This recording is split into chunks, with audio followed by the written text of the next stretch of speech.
Halo semuanya, perkenalkan nama saya Dina Talia Yawekaria dengan NIM B11240185. Saya di sini akan membahas tentang memahami lingkungan pemasaran internasional. Di era globalisasi seperti sekarang, perusahaan tidak hanya bersaing di dalam negeri, tetapi juga di pasar internasional. Setiap negara memiliki perbedaan budaya, ekonomi, politik, dan hukum. Karena itu, penting bagi perusahaan untuk memahami lingkungan pemasaran internasional agar bisa menyesuaikan strategi dan berhasil di pasar global. Memahami lingkungan pemasaran internasional.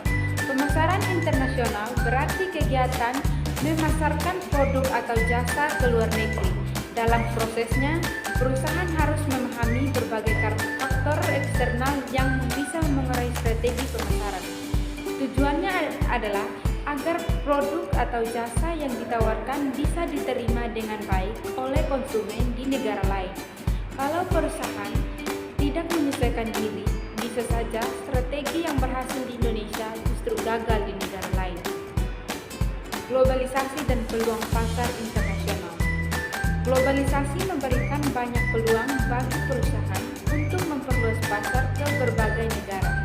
Namun, setiap negara memiliki karakteristik pasar yang berbeda, misalnya selera konsumen, daya beli, hingga kebiasaan berbelanja bisa sangat berbeda.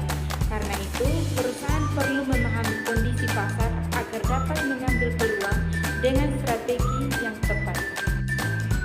Pengertian lingkungan pemasaran internasional.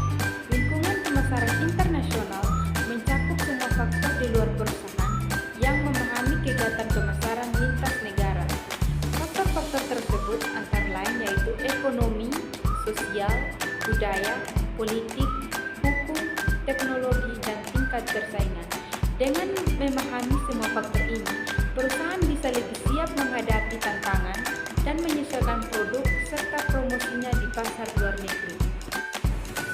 Faktor ekonomi dan sosial budaya. Faktor ekonomi berhubungan dengan daya beli masyarakat dan kondisi keuangan di negara tujuan.